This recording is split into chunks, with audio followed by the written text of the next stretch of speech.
e de paz, que ao despertar de um novo homem nos induz. Te conclama, irmão, de última hora a ingressar. Boa noite a todos e a todas. É com muita alegria que nós retornamos a essa casa, né, agradecendo o convite na pessoa de Marcelo Turra e a carinhosa recepção do nosso primo, né, da nossa prima aí também. Que Jesus nos abençoe e que Ele possa nos inspirar, né, que Ele possa se valer do nosso trabalho, do nosso estudo, para que a palavra que chegue não seja propriamente a restrita que estudamos, da nossa reflexão, mas que seja aquilo que os Espíritos querem para cada um de vocês, aquilo que vocês precisam. Porque, na verdade, aquele que prega, aquele que fala em nome de Jesus é só um intermediário que se dispõe a estudar, mas, com certeza, a espiritualidade atua na medida da necessidade de cada um.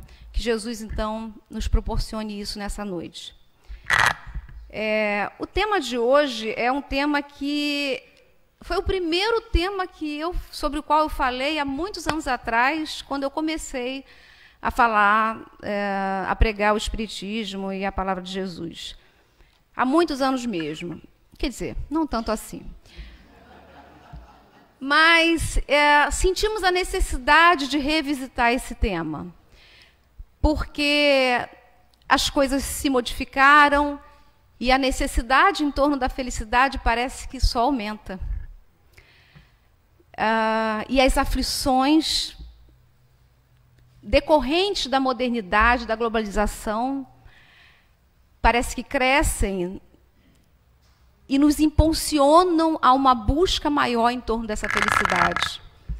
O excesso de informação é muito grande, né? Nós começamos no Jornal da Manhã e, se deixar, nós passamos o dia ouvindo inúmeras informações, uma avalanche delas, que nossa capacidade emocional e intelectual não é capaz de absorver. Nossa emoção não acompanha. Por vezes, notícias dramáticas, dolorosas, por vezes, notícias que nos abalam pela questão política, pela questão social, pela questão socioeconômica dos nossos irmãos em outros países, ou mesmo aqui. A violência parece que dá ibope, né? E dá, efetivamente. Então, ela é o objeto primeiro, o mais querido, né, na hora da divulgação da informação. E essa violência, ela chega na nossa casa e nos acomete de uma instabilidade. Mesmo que não queiramos, nós somos vítimas dessa violência divulgada. Achamos que temos que acompanhar tudo isso, é importante saber, pensamos, temos que acompanhar o que se passa. Mas, ao mesmo tempo, parece que tudo isso nos instabiliza, nos deixa desequilibrados. E essa felicidade parece que cada vez vai mais distante. O medo da violência, o medo do futuro do país, o medo das circunstâncias da vida, também nos acomete. Ficamos um tanto quanto sem esperança, às vezes. Também a questão da cultura da beleza, a todo tempo pregada, exige de nós, a sociedade, através da mídia, das redes sociais, uma beleza impossível de se alcançar. A mulher tem que ser magérrima, alta, esbelta, bonita, e não pode envelhecer. O homem tem que ser musculoso, não pode ter barriga, tem que ser tanquinho, e por aí vai. Há uma cobrança, ainda que subliminar, de que tenhamos uma perfeição que somos incapazes de alcançar. A vida passa e nós vamos começando a ter o desejo de alcançar não só a beleza física, a perfeição física, mas a perfeição intelectual, as coisas que o mundo estabelece como necessárias para o homem, né? As conquistas materiais, e nós saímos correndo atrás disso tudo dia a dia. Não temos que trabalhar, temos que conquistar isso, temos que conquistar aquilo, né? Primeiro vem o sonho, né, de um bom trabalho, precisamos ter um bom trabalho. E aí passamos a adolescência correndo atrás disso. E depois o trabalho muito árduo, que faz com que não tenhamos tempo para quase nada. E aí é o sonho da casa própria, o sonho do casamento perfeito, o sonho de tantos sonhos. E aí parece que a felicidade não está em tudo isso. Porque apesar dessas coisas, nos sentimos ainda ansiosos por algo mais. Mas o que é felicidade? Não é de hoje que o homem busca entender o que é felicidade. E contam os espíritos para nós, Joana de Ângeles, Emmanuel, que o erro está na compreensão que o homem tem sobre a felicidade, na interpretação que ele faz do que é necessário para ser feliz. Então, começamos entendendo que a felicidade está no gozo, no prazer. Gozo relacionado à matéria, a corpo. Não gozo só na área sexual, gozo, prazer, fisicamente falando, né? O que é diferente de felicidade, porque o gozo está relacionado à matéria e é efêmero. Parece um fogo enorme que de repente se apaga, né? Como diziam os nossos pais, fogo de palha. Não é assim? Fogo de palha é assim, é grande, é forte, parece que vai nos tomar e de repente ele vai embora. Mas nós queremos uma brasa quentinha, né, que fique muito tempo. A gente quer felicidade serena. Então o homem confunde gozo com felicidade. E procura a felicidade, então, nas coisas. Percebam que quando a gente vai ficando maduro e resolve ter a casa própria, é um sonho da maioria de nós aqui, suponho. E a gente pensa, vou construir uma casa, um quarto para esse filho, se tem mais de um filho, um quarto para aquele outro, um quarto para o casal. Mas tem que ter um espaço para botar os livros espíritas, um espaço para isso. A gente vai sonhando, né? E a casa vai ficando grande, vai crescendo. Antigamente dizia-se que era obra de igreja. Hoje em dia eu não digo mais que é obra de igreja, que essa vai rápida. É obra espírita, de casa espírita. Demoramos muito tempo para fazer a casa dos sonhos, não é assim, gente? Na maioria das vezes, né? Estamos falando do que a maioria das vezes acontece. E o tempo vai passando, os filhos vão crescendo, alguns casando, outros morando sozinhos, a casa vai ficando vazia, o ninho vai ficando vazio. E nós percebemos que aquela casa dos sonhos não serve mais. Para que isso tudo? Não dou conta nem de limpar. E aí a gente vai começando a perceber que as conquistas materiais, elas não nos fazem felizes. Não é assim? Ou então nós pensamos, já preciso ter dinheiro, então o dinheiro vai me fazer feliz. E nessa busca incessante pelo dinheiro, deixamos às vezes as pequenas coisas que causam felicidade, simples. Porque o tempo urge e o trabalho tem que ser muito. E essa busca, ela vai se tornando ineficaz, aparentemente. Começamos a pensar que a felicidade está no outro. E aí a gente fala assim, eu vou ser feliz quando eu tiver o meu príncipe encantado. Ou a minha princesa. E aí a gente sonha com uma relação estável, com um casamento. Descobre depois que o príncipe e a princesa não são encantados. Disseram numa outra palestra que eu fiz que eram sapos. Não, nem tanto, né? Mas é fato que nós somos imperfeitos e o parceiro também o é. Então, vem a decepção. Se nós esperamos por essa felicidade aí utópica, né? Então, a felicidade não está no outro. E, às vezes, a gente, mesmo depois de já estabelecer, não, eu já acostumei que a relação não é esse sonho, esse conto de fadas. Mas a gente ainda coloca a felicidade na mão do outro quando a gente fala, mas você precisa ser assim. Se você fizesse isso, você me faria tão mais feliz. Né? Se ela ou ele não tivesse me abandonado, não tivesse saído de casa, eu seria mais feliz. E a felicidade está sempre fora de nós, está nas coisas, está no outro.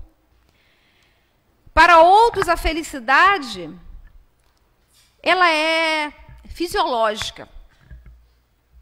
Felicidade em comer, felicidade em dormir, felicidade em procriar, ou simplesmente ter relação sexual, né? Os prazeres da matéria que qualquer ser, inclusive os animais, tem. Então, a felicidade, efetivamente, não está, né, nesses prazeres do homem fisiológico. É claro que é tudo bom, tudo isso é muito bom, né? O relato dos espíritos não é de que essas coisas não são boas, de que ter a casa própria não é bom, de que ter sensações fisiológicas que nos satisfazem, fisicamente falando, de que isso não é bom. Claro que tudo isso é bom, né? Mas é possível que alguém tenha muito dinheiro, que alguém tenha tudo materialmente falando e que seja extremamente infeliz. E é possível que nós vejamos alguém em situação de miséria, às vezes, e que até se mostre mais feliz que o outro, materialmente falando, completo, né? A felicidade, então, ela não pode estar nessa programação de algo que não temos. Na aposentadoria, que agora está mais sonhada e mais distante. Né, gente? Eu vou ser feliz no dia que eu me aposentar. Ai, eu vou ser tão feliz. Eu tenho uma filha de 25 anos que ela fala assim, ai, mãe, queria tanto me aposentar. Desde pequenininha ela fala isso. Não sei de onde que ela inventou essa coisa, mas ela já sonha com a aposentadoria. E eu acho que muitos de nós, né, sonhamos com isso. Mas quando a aposentadoria chega, e que o indivíduo muitas vezes se aboleta no sofá, descobre que isso não é felicidade. Começa a se sentir carente, então tem que procurar alguma coisa para ser feliz. Então vamos lá saber o que é essa felicidade aí. Vamos tentar descobrir juntos o que é isso.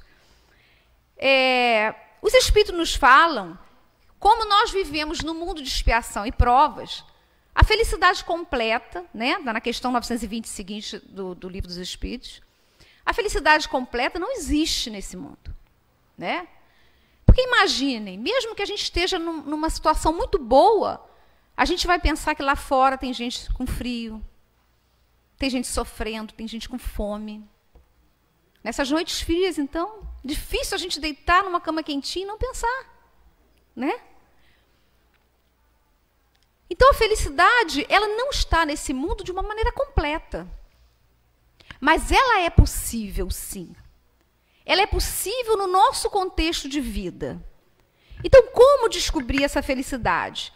E os Espíritos nos respondem na questão 922. Qual é a parcela comum de felicidade a todos? No campo material, é a posse do necessário. Primeira resposta dos Espíritos. A posse do necessário. Para ser feliz, nós temos que ter o necessário materialmente falando. No campo moral, a consciência tranquila e a fé no futuro. Né? Então, vamos pensar nessa questão da posse do necessário. Aí vocês devem pensar, bom, mas necessário para mim não é necessário para o outro. Todos nós pensamos isso, né? E efetivamente é assim. Como estabelecer, então, como pensar essa questão da posse do necessário? Certa feita, realizando um trabalho com os moradores de rua, nós tivemos a oportunidade de conhecer um senhor que tem quase 2 metros de altura, assim, enorme ele. E muito engraçado até, porque ele mesmo brinca com o tamanho dele, com a forma como ele é engraçado, né? E de bom humor. E ele dizia assim, eu sou um Shrek, eu sou um ogro, mas sou feliz. Eu preciso mesmo de um sapato. E fez assim, porque meu pé é 46. Aquele homem não tinha posse do necessário. No necessário do ponto de vista que nós estamos analisando agora. Porque quando eu falei na posse necessária, eu tenho certeza que cada um pensou, uma casa, cama quentinha, comidinha, né? Todos nós pensamos assim, o mínimo necessário. Para ele, o necessário era um sapato 46. Aliás, sapato não, uma sandália, porque ele disse que o sapato não cabe no pé dele. O pé dele não cabe no sapato. E por aí vai. Para um faminto, um pão e uma sopa é motivo de felicidade, né? Para o carente, normalmente o idoso, e há uma tendência dos idosos ficarem muito sozinhos, né? Isso é motivo de uma outra reflexão nossa, mas que vale a pena ressaltar. Para o idoso, é um abraço, é uma atenção, é ouvir. Para um cego, é sonhar que poderia ver. É imaginar o que está no mundo, o que está à sua volta, que ele não enxerga. Há uma historinha bem interessante, vocês devem conhecer da internet, rola por aí, com várias versões, né?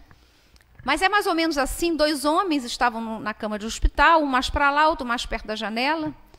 O homem que estava mais afastado não podia se levantar. E o que estava próximo à janela, em dado momento do dia, sentava-se e narrava para o outro as belezas que ele via. Que era um jardim, um lago, né?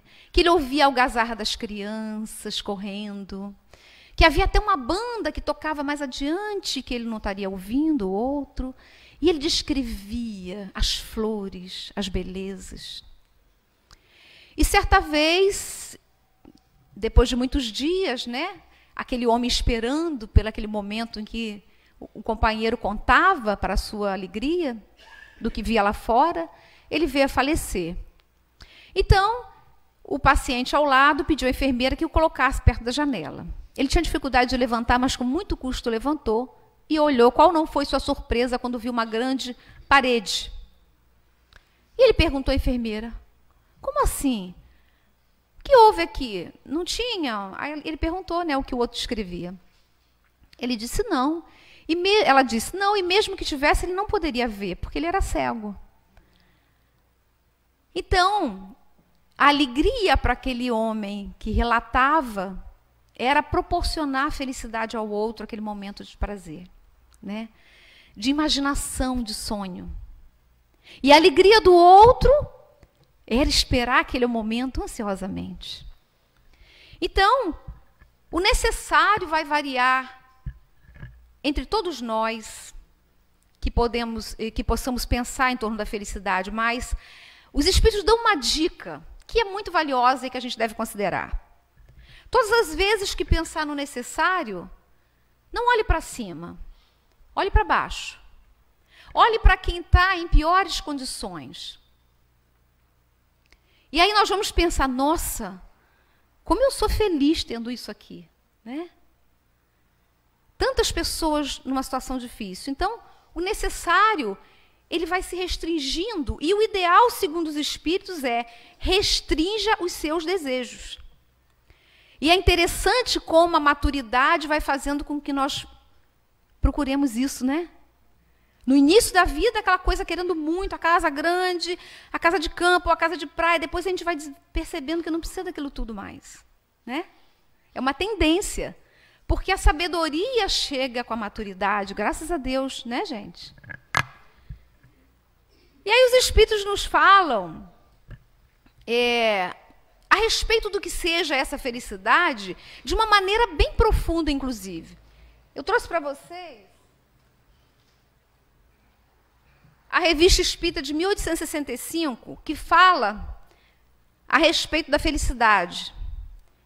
Eu achei bem interessante, porque o Espírito menciona que a felicidade está na razão do progresso. Evidentemente que isso também está na codificação. Mas ele faz uma comparação muito interessante, esclarecendo que quanto mais nós evoluímos, mais progredimos, mais felizes nós somos. Quanto mais vamos nos desapegando, mais felizes nós somos, portanto, porque a evolução tende ao desapego.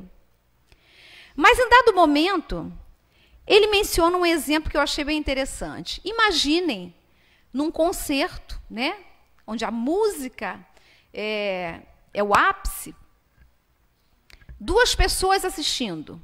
Uma delas, alguém que é sensível à música, que conhece a música, que entende dela. E o outro que nada sabe sobre música, que além disso não tem sensibilidade. Qual deles vai compreender, vai ficar feliz, vai efetivamente sentir alegria ao assistir aquele concerto? Aquele que é mais sensível, que progrediu mais no campo da música. Não é assim? Então, não importa onde estejamos, importa a nossa condição. Claro, guardadas as devidas proporções em relação à posse do necessário, a tudo isso que a gente comentou, mas o grande destaque no campo da felicidade é o que temos intimamente. E é em o Evangelho segundo o Espiritismo, no capítulo 5, no item 24, que os Espíritos fazem uma colocação bem interessante sobre o que é desgraça. Porque quando se fala em felicidade, fala-se também no que é infelicidade, o que é desgraça, né? O termo usado aqui. E eles dizem o seguinte: a desgraça não está nas situações em si, não está nas coisas que acontecem, está nas consequências dessas situações. Como assim, né?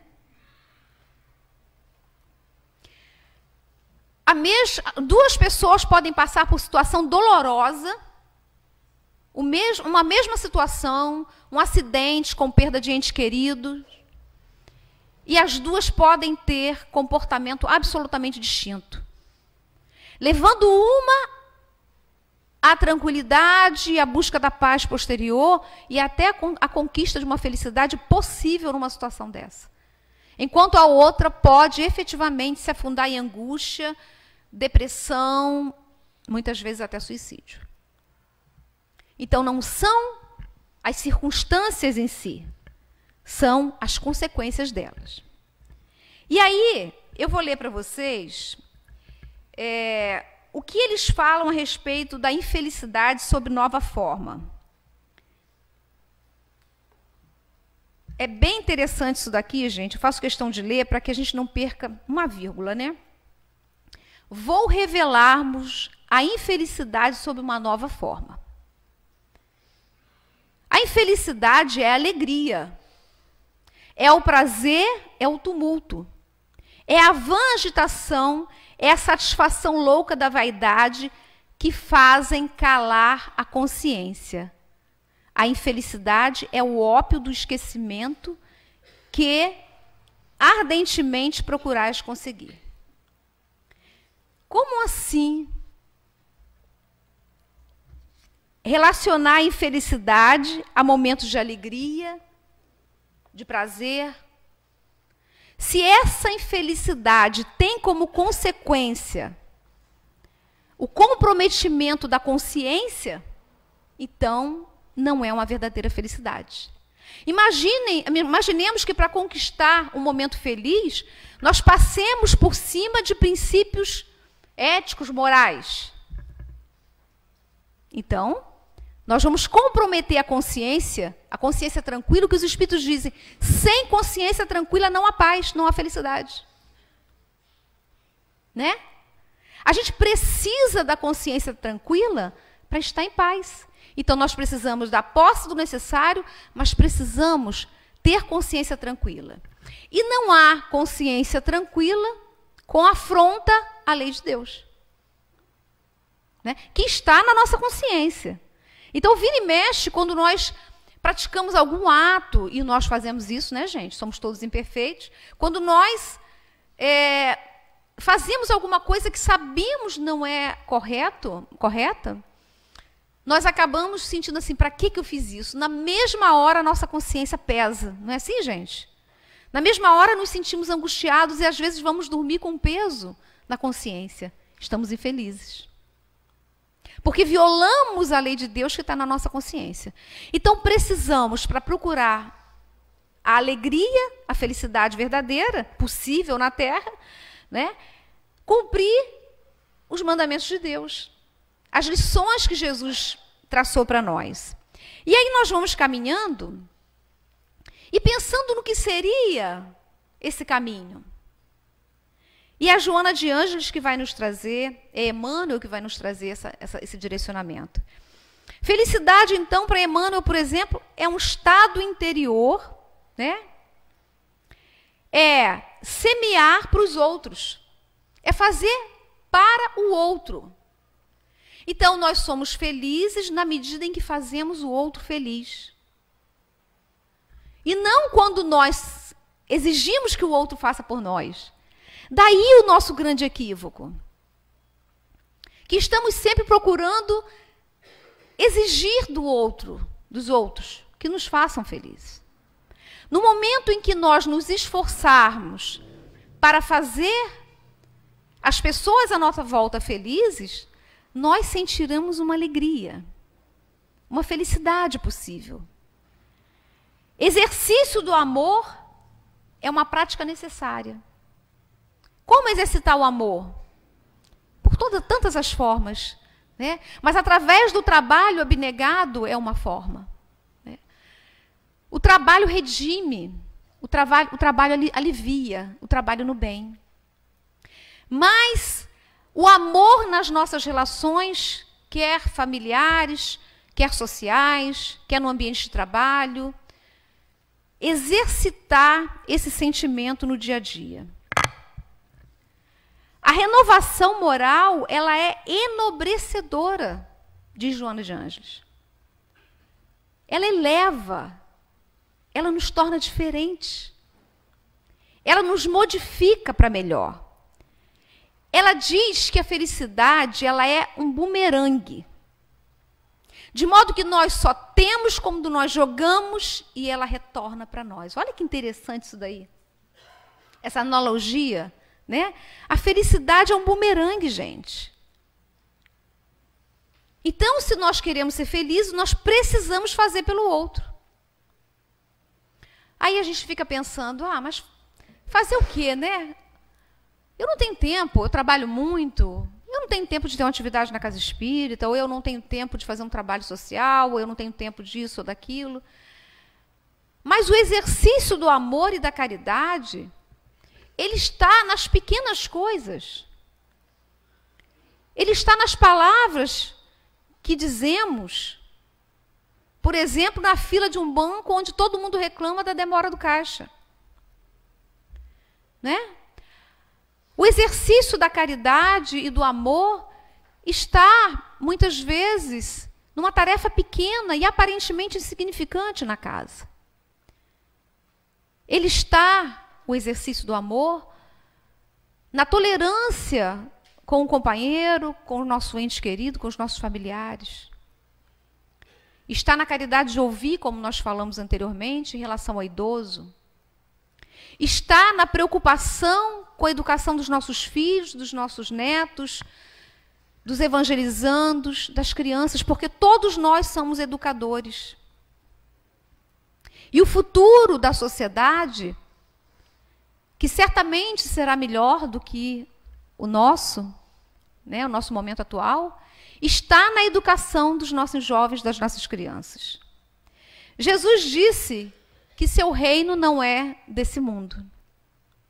E a gente fica assim um pouco desestimulado. Ai, meu Deus, mas a felicidade não é desse mundo. Como é que vai ser, né? Mas a felicidade, ela é possível aqui, nesses moldes que os Espíritos traçam para todos nós. Então, buscar a felicidade sob outro prisma certamente nos aliviará, certamente nos trará um olhar diferenciado. Joana recomenda algumas diretrizes para essa busca. Gerar trabalho, né? Proporcionar o trabalho ao nosso redor. O trabalho está escasso, né? Mas o trabalho de toda a ordem. Eu fico muito feliz quando eu venho a essa casa e eu sempre tenho a oportunidade de ver os jovens trabalhando. Na apresentação, na leitura da página, na prece. Né? Porque os jovens são efetivamente importantes. Mas há uma cultura de, às vezes, não dar o destaque que o jovem precisa. E é importante que nós possamos dar a esses jovens a oportunidade de trabalho. Quando nós vemos, por exemplo, crianças sendo acolhidas e sendo abraçadas numa causa em que a casa dá o destaque de importância que essa atividade tem, na evangelização, por exemplo. Repartir esperança, diz Joana de Ângeles. É preciso repartir esperança. E quando nós falamos de repartir esperança, gente, nós vamos para o terceiro elemento que os Espíritos dizem para a gente sobre felicidade, que é fé no futuro. Está muito difícil no contexto atual, diante de tudo que a gente vê na mídia, nas redes sociais. É difícil a gente ter esperança às vezes, não é? Então a gente precisa repartir esperanças. O espírita não pode ser aquele pessimista que diz tudo está perdido, porque não está. Porque o mundo está em evolução. A Terra está em evolução. E há muita necessidade, às vezes, de tudo se quebrar. De muita dor, por vezes, para que saibamos subir, levantar. E sejamos nós, os espíritas, que repartem a esperança. Porque muitos familiares vão sentar ao nosso redor e vão falar de maneira pessimista. Muitos no ambiente de trabalho vão trazer um discurso pessimista. Os nossos filhos. É preciso ter esse discurso que alimenta a fé no futuro. Porque nós acreditamos em Deus. Nós acreditamos que Ele, que Jesus, estão no comando. E é essa esperança de um futuro melhor que nos alivia. Quando nós temos a posse do necessário e buscamos a consciência tranquila, apesar dos nossos desequilíbrios e das nossas quedas, quando nós encontramos essa esperança no mundo melhor, nós temos a nossa alma alimentada de uma paz.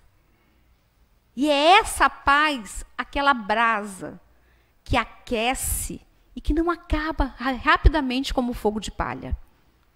Joana de Ângeles diz que nós precisamos promover a educação.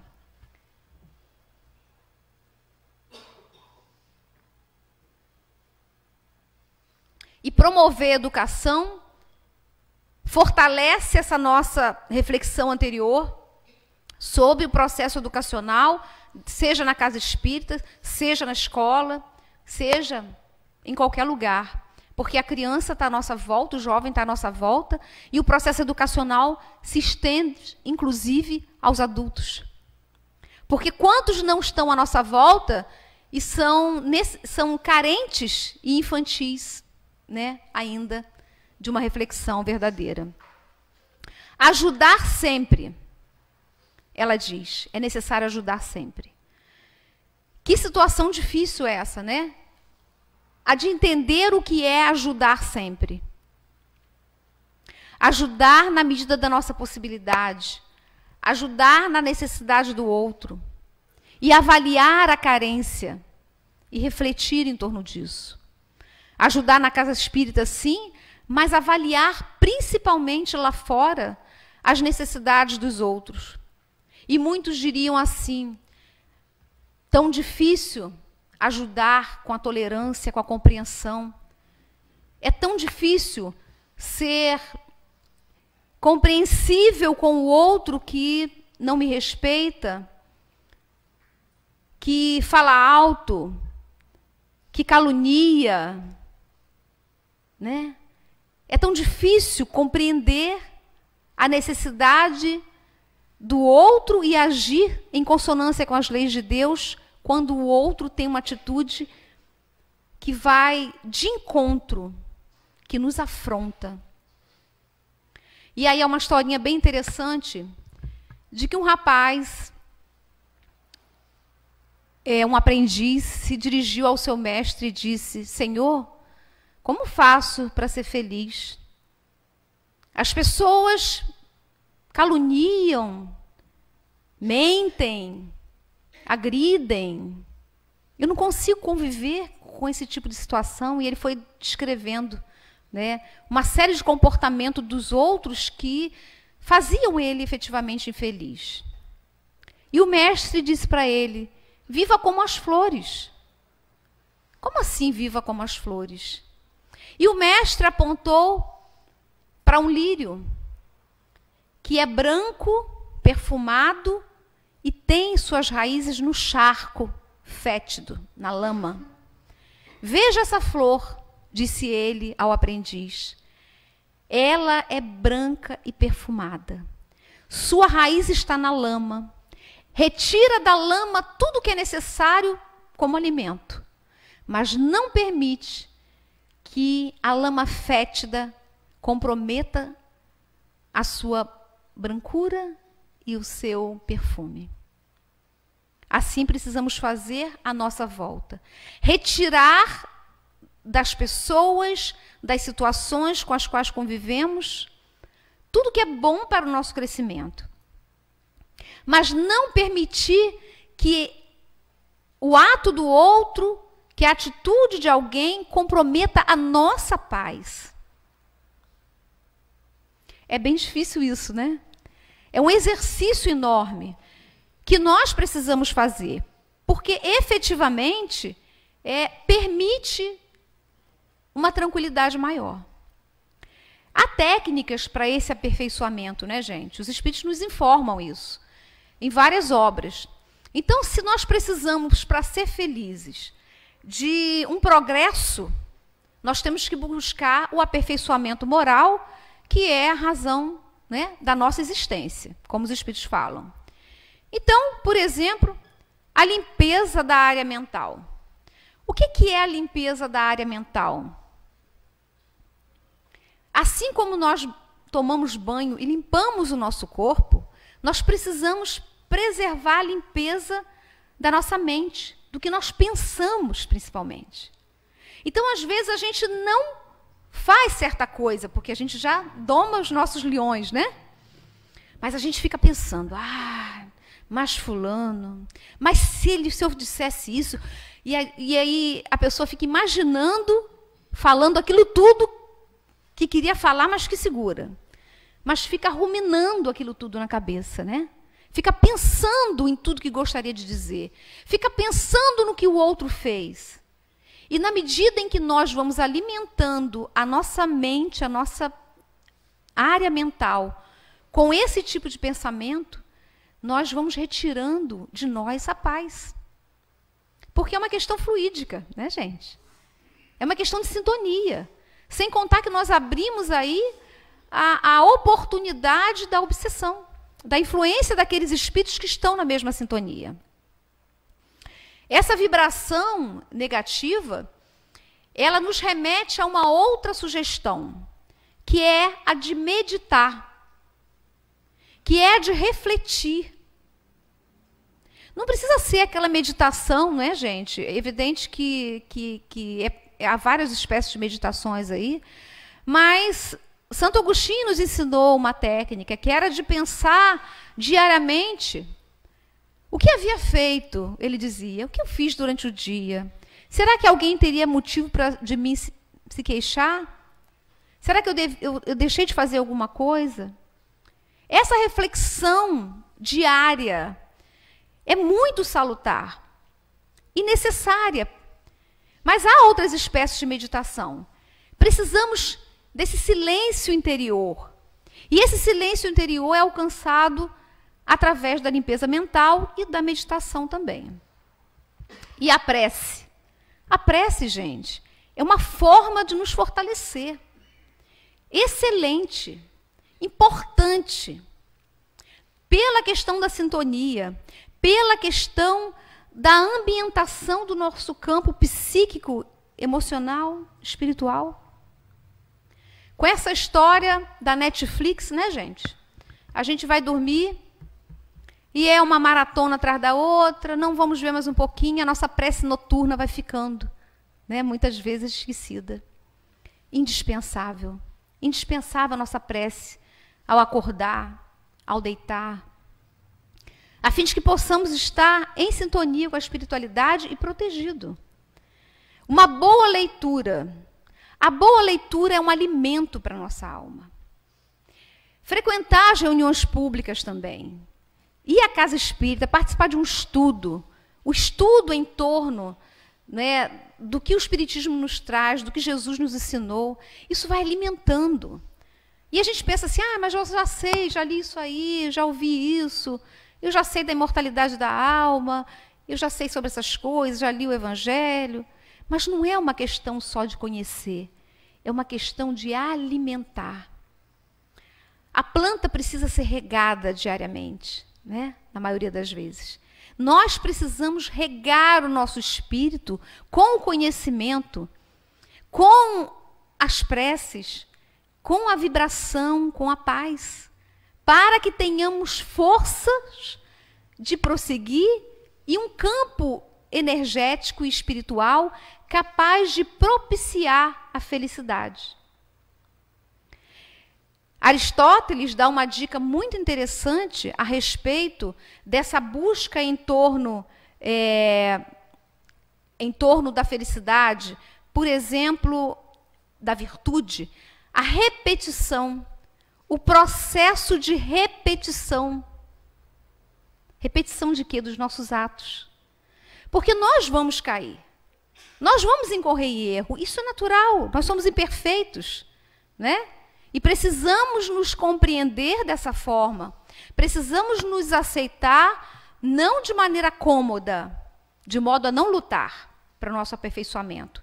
Mas precisamos compreender o nosso passo. E aí ele diz que é preciso o método da repetição. Seu Ederlindo, um dos fundadores do Espiritismo em Araruama, dizia: é o método do ensaio e do erro. Nós erramos, caímos e levantamos. Caímos e levantamos. Erramos e tentamos de novo. Porque muitas das vezes há uma tendência de nós desanimarmos, de nós nos deixarmos levar a partir do momento em que nós cometemos algum erro. Tivemos a oportunidade de falar sobre isso aqui, sobre o auto-perdão, né? Mas é sempre importante refletir sobre isso. Se nós erramos, precisamos nos perdoar, seja o erro qual for, seja ele de que tamanho for, porque Deus perdoa sempre. E nesse processo de perdão, né, nós vamos repetindo, lutando e prosseguindo. Porque como se conhece o verdadeiro espírita, gente? Porque ele é perfeito? Nós não somos perfeitos. Nenhum de nós é.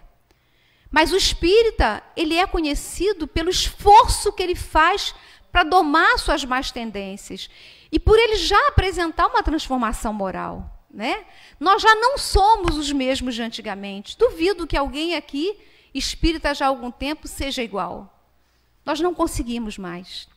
Ninguém nos obriga, o Espiritismo não nos obriga, mas nós sentimos a necessidade de crescer. O amor do Cristo nos constrange. O exemplo de Jesus nos constrange. Quando nós vemos alguém praticando boas ações, nós nos sentimos constrangidos de não fazer algo também. O bem constrange. E é esse exercício que precisa ser feito para que nós possamos ir constrangendo uns aos outros. Constrangendo nesse sentido que os Espíritos falam, viu, gente? De afetando, de contagiando. E aí o bem que é tímido, porque lamentavelmente ainda é tímido, ele vai se promovendo, vai se propagando. Por muito tempo eu fiquei pensando que as nossas ações não deviam ser divulgadas para não parecer aquela coisa de saiba a sua mão direita, o que faz a sua esquerda, etc. Mas é preciso distinguir essa situação, dessa passagem de Jesus, com a necessidade de que o bem não seja tímido. Então é preciso sim que o bem seja divulgado. É preciso que se fale de um trabalho que é feito lá fora com os moradores de rua. Porque eles estão lá. A fome é muito grande. O frio, nem pensar, é muito grande. E há dias da semana em que eles são atendidos pela Igreja Católica, por grupos de evangélicos, por grupos espíritas, por pessoas que fazem trabalho voluntários, por ONGs, mas há dias que ninguém chega. Então, procurar saber que dia é em que esses moradores, por exemplo, não estão tendo assistência para que um trabalho seja realizado. O bem precisa ser divulgado, né? Qualquer trabalho no bem precisa ser divulgado. É o método da repetição do amor, da caridade, do esforço para que nós tenhamos a lei de Deus na consciência e nas ações. É o exemplo que constrange.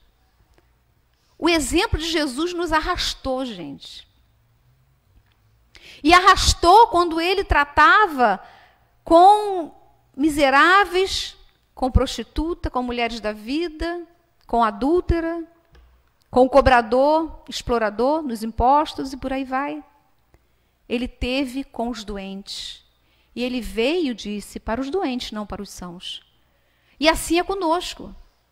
O nosso esforço há de ser aquele direcionado para o nosso crescimento moral, mas o nosso crescimento moral depende do que fazemos para o outro. Nós precisamos jogar o bumerangue. Nós precisamos acender a brasa que aquece, serena e sempre. Há uma passagem muito interessante de Jesus no lar, em que Tadeu, um jovem muito empolgado, falava sobre a questão da felicidade, dizia que os dominadores de Roma, né, não permitiam que a sociedade da época fosse feliz. Era necessário, dizia ele, afastar a maledicência, a indiferença, a calúnia. Né? Jesus antes perguntou para ele, mas o que você entende sobre felicidade? O que te faria em paz, feliz? Ele falou, o que te faria feliz? Ele disse, eu precisava ter paz. Acho que a paz para todo mundo faria feliz. E aí ele veio falando sobre isso. Mas o que é a paz? Perguntou Jesus. O que te faria efetivamente feliz? E ele disse, eu queria ser respeitado. Eu sou imperfeito, mas eu queria ser respeitado na minha tentativa de buscar ser melhor. Eu queria ser compreendido. Eu queria ser estimado pelos familiares, pelas pessoas. E ele foi discorrendo, falando a respeito de ações que ele esperava dos outros, para ele. Porque ele achava que a sociedade na época não era feliz por conta dos dominadores, dos políticos da época, dos homens do Sinédrio. Todos ficaram esperando que Jesus fizesse um grande discurso ao final. E Jesus simplesmente disse a ele, pois faça tudo isso que você deseja com os outros. E em breve, se todos fizerem assim, teremos o paraíso na terra. Que Jesus nos abençoe e que Ele nos ensine esse caminho que é árduo em busca da felicidade.